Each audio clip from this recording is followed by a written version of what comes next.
Hace muchos años, cuando comencé a estudiar las emociones negativas, el punto más crítico que descubrí fue que no se puede hacer ningún progreso hacia la salud, la felicidad, el amor y el cumplimiento del potencial mientras se insista en mantener intactas las emociones negativas. Y lo único bueno de las emociones negativas, si es que tienen algo de bueno, es que las emociones negativas no son permanentes. Lo dice hasta Sigmund Freud, no hay un lugar permanente para las emociones negativas en el subconsciente. En otras palabras, son visitantes indeseados. Son hábitos negativos o patrones de respuesta negativos que pueden eliminarse, y el punto inicial para eliminarlos es entender de dónde vinieron y entender cuáles fueron los factores causales, volviendo a la niñez temprana, que desencadenó el desarrollo de las emociones negativas y nos han dado como adultos una predisposición a ser negativos de una u otra forma. Esto nos lleva al condicionamiento de la niñez temprana. Recuerden que ya dijimos que el punto inicial de los patrones de hábitos negativos compulsivos e inhibitorios era la crítica destructiva. La crítica destructiva es el gran destructor. La crítica destructiva destruye a las personas en su interior y las deja caminando en círculos por fuera. Muchas personalidades han sido minadas y destruidas, mucha autoestima ha sido puesta de lado como resultado de la crítica destructiva más que cualquier otra cosa que podamos imaginar. La crítica destructiva es el gran asesino. Ahora, ¿por qué es eso tan malo? Sabemos que los niños en sus primeros años y al ir creciendo tienen una necesidad tremenda de amor y aprobación de sus padres. De hecho, muchos psiquiatras y psicólogos han dicho que la razón número uno de la enfermedad mental en los adultos es el retiro de amor o el amor no expresado. Sabemos que cualquier persona con prestigio, una persona que es importante para un niño, tiene un impacto enorme en ese niño, y los niños hasta la edad de 6 años tienen muy poca habilidad para discriminar entre una crítica válida y una crítica inválida. Lo que esto significa es que todo lo que diga un padre o un pariente mayor o una persona mayor, cualquier cosa que diga una persona de prestigio o una persona importante para un niño es aceptada como cierta. Es aceptada como una representación válida de la realidad. Si una madre dice eres un niño malo, o si un papá dice eres flojo, si alguien dice no eres dependiente, o si alguien dice que somos estúpidos o tontos o feos, el niño no tiene capacidad alguna para discriminar entre lo válido y lo no válido. Ese niño acepta eso como una verdadera representación de la realidad. Va más allá de la mente consciente, va directamente al subconsciente y ahí se queda. Muchos de nosotros como adultos aún estamos viviendo en base a la información negativa que recibimos cuando éramos niños. Y después como adultos, ¿qué decimos? Pues decimos así es como soy, o siempre he sido así, o algunas personas dirán, pues es de familia, tu padre era así, los hijos son así, tu madre era así, etc. ¿De dónde viene? Nada de estas cosas es de familia. Por ejemplo, cuando estaba creciendo, mis padres habían sufrido la depresión y la depresión les produjo un impacto enorme. Y cuando hablábamos de comprar algo, lo recuerdo muy bien, mis padres se ponían muy tensos y decían, no podemos pagarlo, no podemos pagarlo, no podemos pagarlo, no podemos pagarlo. Tenían una mentalidad de carencia, esta mentalidad de no podemos pagarlo toda su vida. Y luego yo crecí y aunque nunca he experimentado la depresión, y la mayoría de ustedes, 10, 20, 30, 40 años después, aún estamos diciendo, no puedo pagarlo, no puedo pagarlo, no puedo pagarlo. Aún tomamos como base esas frases críticas, esas frases emocionales que usaban nuestros padres. Tal vez sus padres les decían, como mi padre me decía a mí una y otra vez, nunca acabas lo que empiezas, nunca acabas lo que empiezas. Nunca acabas lo que empiezas. Eres un flojo, nunca acabas lo que empiezas. Y cuando fui adulto tuve muchos problemas para acabar lo que empezaba. Al acercarme al final de la tarea, comenzaba a sentirme ansioso y buscaba cualquier excusa por posponerla o retrasarla. El segundo factor que nos predispone a emociones negativas es la falta de amor.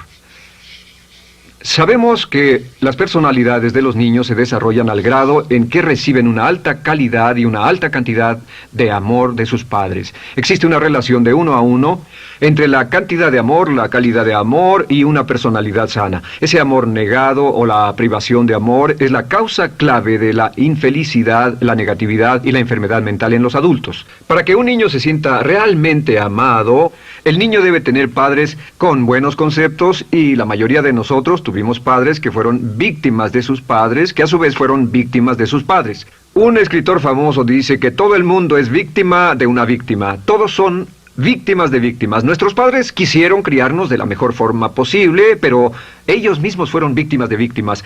Y para que un niño se sienta realmente amado, deben existir 3 condiciones. La condición número 1 es: los padres deben amarse a sí mismos.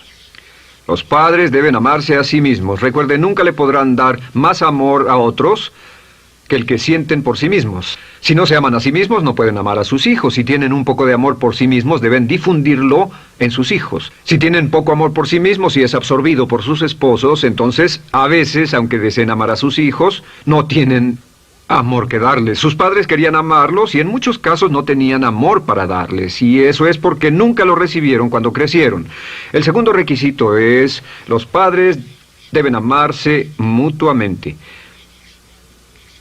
Para que un niño crezca sintiendo confianza en sí mismo, crezca sintiéndose amado, a salvo y seguro, debe crecer en un ambiente donde los padres se amen. No hay nada que le dé más temor a un niño que crecer en un hogar donde los padres peleen entre sí, donde los padres no se amen, donde haya dificultades, porque el niño siempre tiene una tendencia, primero que nada, ser una víctima, pues al niño se le grita y se le vocifera, y entonces cree que la razón por la que mamá y papá pelean es su culpa.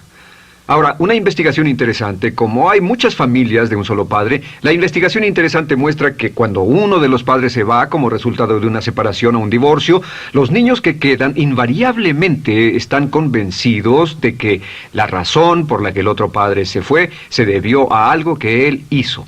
Y es importante que si un matrimonio o una relación va a terminar y uno se va a ir, que el padre que se quede les diga a los niños una y otra vez que la razón por la que la relación no funcionó no tuvo nada que ver con ellos. Solo tuvo que ver conmigo y con papá, conmigo y con mamá. No tiene nada que ver con el niño. El niño necesita oírlo muchas veces antes de que se sienta confiado y seguro. Y por supuesto, siempre es mejor que un niño sea criado por un padre que lo ama que por 2 padres que no se aman. Una tercera condición que debe cumplirse si no quiere que exista la falta de amor es que los padres deben amar al niño. Los padres deben amar al niño.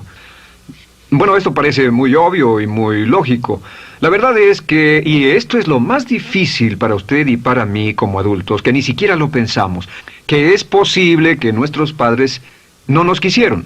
No porque no lo intentaran, querían amarnos y tenían la intención de hacerlo, desde luego, etcétera, etcétera, pero simplemente como tenían conflictos mutuos y problemas sin resolver con sus padres, y sufrieron la guerra y la depresión, tenían que hacer carrera y otras responsabilidades, nunca lo lograron totalmente. ¿Entienden? Esa fue la dificultad. Lo deseaban, pero nunca lo lograron. La única forma en que puede amarse a un niño es pasando una gran cantidad y calidad de tiempo con el niño. Tiempo en gran cantidad y calidad con el niño. 10 minutos al día no bastan. Los niños se consideran valiosos según el grado en que las personas más importantes en su vida pasen tiempo con ellos. Si las personas más importantes en su vida, sus padres, solo pasan poco tiempo con ellos, los niños concluyen que la razón para ello es que tienen muchos defectos, que hay algo esencialmente malo en ellos y que por eso sus padres no pasan más tiempo con ellos. Los niños no piensan con la razón, lo hacen en forma emocional. Solo piensan: mi padre está aquí, me ama, y si no pasa tiempo conmigo, él o ella no me aman. Y si cualquiera de esas 3 condiciones existió o más cuando estaba creciendo, los padres no se amaban a sí mismos, o no se amaban mutuamente, o tal vez no lo amaban porque nunca lo lograron, aunque querían, entonces usted debe haber crecido en conjunción con la crítica destructiva que se llama culpa. ¿Y qué es la culpa? Pues simplemente la culpa es un sentimiento de no valer mucho. ¿De dónde sacamos este sentimiento? Lo obtenemos cuando continuamente gente importante nos critica en nuestra vida y simultáneamente no nos dan el amor que necesitamos. Sentimos que no valemos mucho o que no valemos nada. Y un sentimiento de culpa nos lleva a un sentimiento de falta de mérito, falta de valor y culpa. Y esa culpa, ese sentimiento de falta de mérito, es el mayor problema del siglo XX, la principal fuente de enfermedad mental. Es la fuente principal de los problemas en las relaciones, la fuente principal de enfermedad psicosomática, la fuente principal de la mayoría de los problemas que afectan a nuestra sociedad. Es el profundo sentimiento de culpa y falta de mérito que se expresa o se esconde en los pensamientos o en la actitud: no valgo suficiente, no valgo suficiente. No valgo suficiente. Ya hablamos de la autoestima y de lo importante que es. La autoestima significa me quiero mucho, me quiero mucho, me quiero mucho, me quiero mucho. Las personas que han sido criadas con críticas destructivas durante su vida no solo no se agradan a sí mismas, no sienten que sean lo bastante buenas para nadie, y en muchos casos están llenos de odio por sí mismos.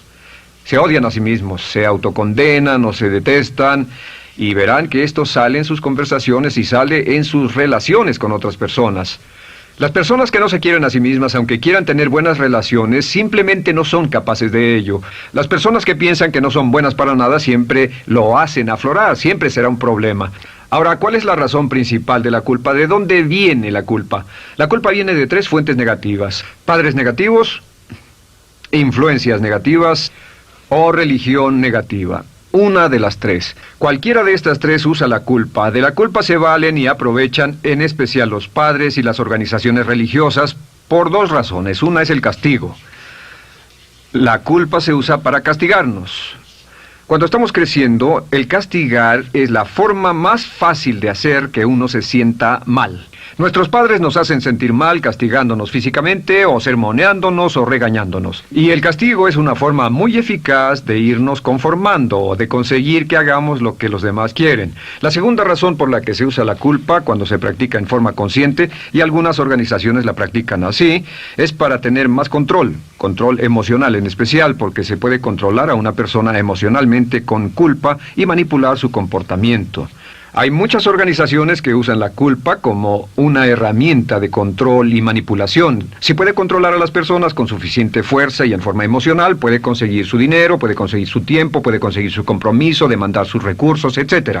Muchas organizaciones usan la culpa para aplicar un castigo. Muchas organizaciones de caridad que se anuncian por televisión, en especial las de causas benéficas que involucran a niños o a personas incapacitadas, usan un sentimiento de culpa. A usted le va tan bien que debe sentirse culpable por estas personas que sufren. O envíenos algo de dinero y eso se encargará de su culpa por un momento hasta que lo incluyamos en nuestra lista de correo, etcétera. Y la culpa es un estándar. ¿Por qué se usa tan comúnmente? Pues primero que nada porque casi todos nosotros la tenemos en mayor o menor grado. Y número 2, es fácil. La culpa es fácil. ¿Por qué nuestros padres la usan con nosotros? ¿Por qué nuestras madres la usan con nosotros? Nuestras madres pueden controlarnos con la culpa en un cuarto repleto. Nuestra madre puede controlarnos a miles de kilómetros por teléfono. Los padres usan la culpa en sus hijos porque sus padres usaban la culpa en ellos y así sucesivamente. Es lo más fácil. No existe un esfuerzo físico. Puede hacerse con una mirada o de reojo o una palabra. Ya sabe que las personas siempre buscan lo más fácil. Esté alerta. Ustedes han sido criados en un ambiente donde se les ha hecho sentir culpa y casi todos lo vivimos. Debemos entender que la culpa es como una letrina o bacterias emocionales negativas que se colocan en la raíz de su psique o su subconsciente y activan todas las demás emociones negativas: furia, odio, envidia, resentimiento, frustración y duda, temor, etcétera. Las crea y las activa a todas. Y la forma para, en realidad, deshacerse del centro es exorcizarlo, extirparlo. Y es lo que vamos a hacer el resto de esta sesión. Primero, ¿cómo podemos saber si nos criaron con sentimientos de culpa? Bien, a esto le llamamos la manifestación adulta de la culpa. Manifestación adulta de la culpa. Puede saber, probándose a sí mismo, ¿cuánto de esto tiene? Número 1, la manifestación adulta de la culpa es que tiene sentimientos de inferioridad, sentimientos de inadaptabilidad y de no merecer las cosas. No siente que merezca que le pasen cosas buenas. Si una persona ha sido criada con crítica destructiva y se le hace sentir culpa, entonces cuando logra éxito, aún con un tremendo esfuerzo, tiene una tendencia terrible de sentir que no se lo merece. A esto se le llama, por cierto, temor al éxito. El temor al éxito es solo otra forma de decir que la persona que ha estado condicionada a pensar de sí misma como poco valiosa o no lo bastante buena, se siente muy incómoda cuando experimenta el éxito. Se siente muy tensa y a disgusto. Realmente si sienten demasiada tensión, comienzan a aspirar cocaína, a beber demasiado alcohol, se enredarán en comportamientos autodestructivos, tendrán una sensación tremenda de ansiedad, como si alguien fuera a descubrir algo de ellos. Hay un libro en la librería que dice, si me está yendo tan bien, ¿por qué me siento como un impostor? Tienen el llamado síndrome del impostor. ¿Alguna vez ha tenido éxito en algo y la gente ha ido a usted a decirle, vaya, hiciste un excelente trabajo, o eso es maravilloso, aunque haya sido muy duro para usted, y sintió que los demás iban a descubrir, siente como que, es decir, que iban a descubrir que realmente no es bueno, que solo fue un fraude, solo un accidente, y por supuesto es lo que dice, fue coincidencia, fue un accidente, la verdad, no sé ni cómo lo hice. Hacen todo lo posible por huir de ese sentimiento de inferioridad y de no merecer las cosas. Estén muy alertas. La segunda manifestación adulta de la culpa es la autocrítica destructiva. Hay una línea de un gran poeta que dice, aquellos a quienes se les hace mal, hacen mal a su vez. Los niños a muy temprana edad, a veces a la edad de 2 o 3 años, comienzan a menospreciarse, se desgarran, hasta se golpean y se castigan físicamente si se les critica demasiado. Siempre dicen el equivalente de no valgo suficiente o no soy muy bueno, y se castigan a sí mismos. Y la crítica destructiva es un síntoma real de un sentimiento escondido de culpa e insuficiencia. El número 3 es que fácilmente manipuladas por la culpa, las personas pueden jalar sus cordones de culpa en forma muy simple. Realmente vemos que existen 2 tipos de personas en el mundo, los lanzadores de culpa y los receptores de culpa. Invariablemente, estas personas se atraen mutuamente. Y por supuesto el lanzador de culpa es la persona que se identifica con el padre que lanzó la culpa y el receptor es la persona que se identifica con el que atrapó la culpa. Pero los lanzadores y los receptores de culpa se unen, se equilibran perfectamente, se establecen y forman una nueva generación de lanzadores y receptores de culpa. Podemos decir que usted es fácilmente manipulado por la culpa, porque ha estado muy bien condicionado. Su jefe puede tirar de su cordón de culpa, una persona en un autobús puede tirar de su cordón de culpa, una sobrecargo puede tirar de su cordón de culpa. Esté muy alerta a esto. La cuarta manifestación de culpa es que usted la usa. Usa la culpa y culpa a otro generosamente. ¿Por qué? Pues si ha funcionado en usted, la hará funcionar en ellos. Le parecerá que es un intercambio, un trato muy justo. Usa la culpa y la culpabilidad y se convierte en la base de sus relaciones con los demás. Cuando algo sale mal, les echa la culpa a ellos. Algo sale mal, culpa a alguien más. En cuanto hay un problema, busca a quién culpar. Un experimento muy interesante con la cámara escondida hace algunos años, fue que hicieron una plancha de hielo y la pusieron en la acera sin que nadie los viera. No hacía mucho frío, pero lo hicieron y observaron cómo reaccionaban las personas cuando pasaban por ahí, cuando caminaban por ahí, llegaban a esa plancha de hielo, se desequilibraban y se resbalaban, y lo primero que hacían era observar a la persona más cercana a ellos, enojados, verdaderamente furiosos. En otras palabras, buscaban a quién culpar. Y si no había nadie cerca de donde habían caído, se levantaban otra vez, miraban a su alrededor, no había nadie y entonces pateaban el piso, pateaban con fuerza y se iban. Nuestra tendencia natural cuando algo sale mal es buscar a alguien o algo a quien culpar, en especial si nos criaron con una culpa continua. Y la quinta manifestación es lo que llamamos lenguaje víctima.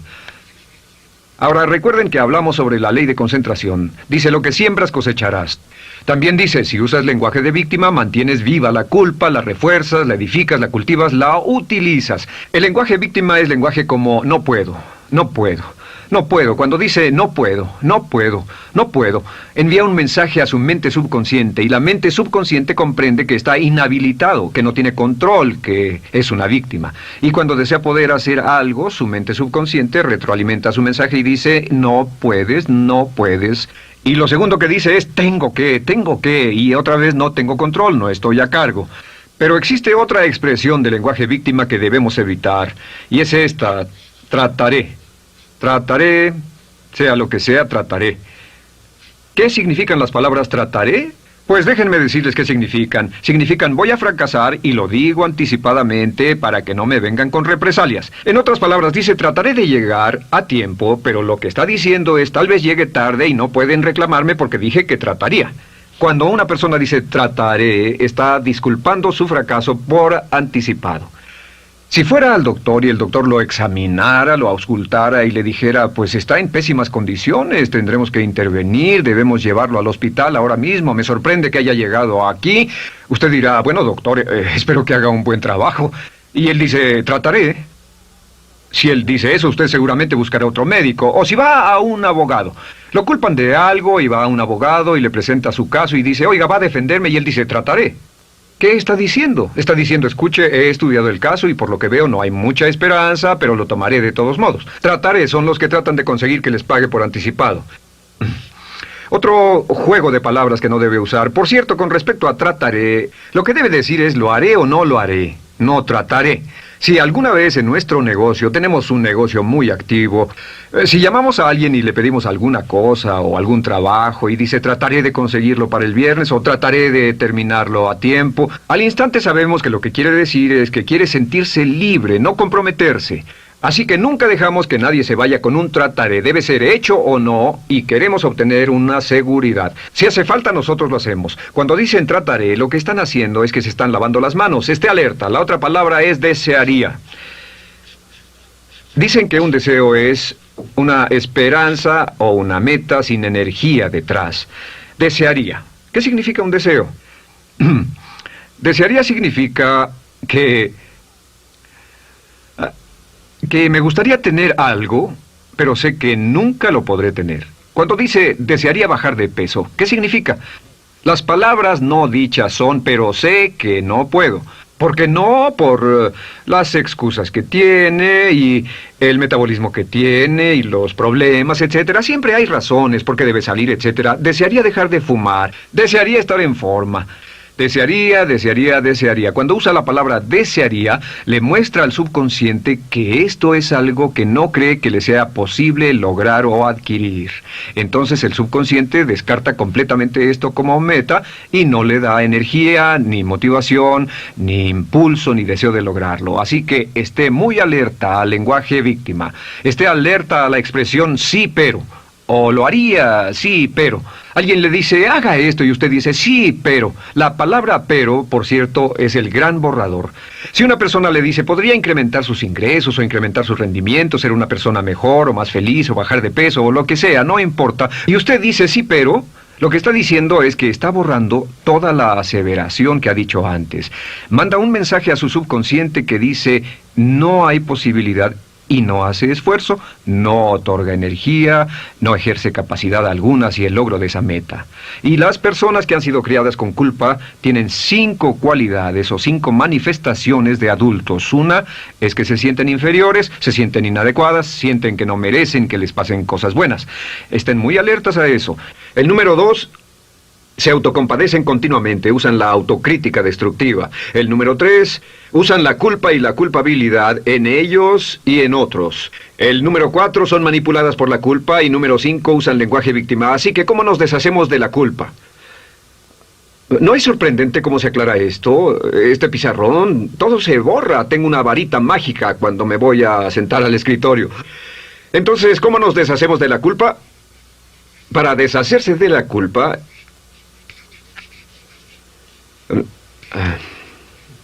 este es el proceso.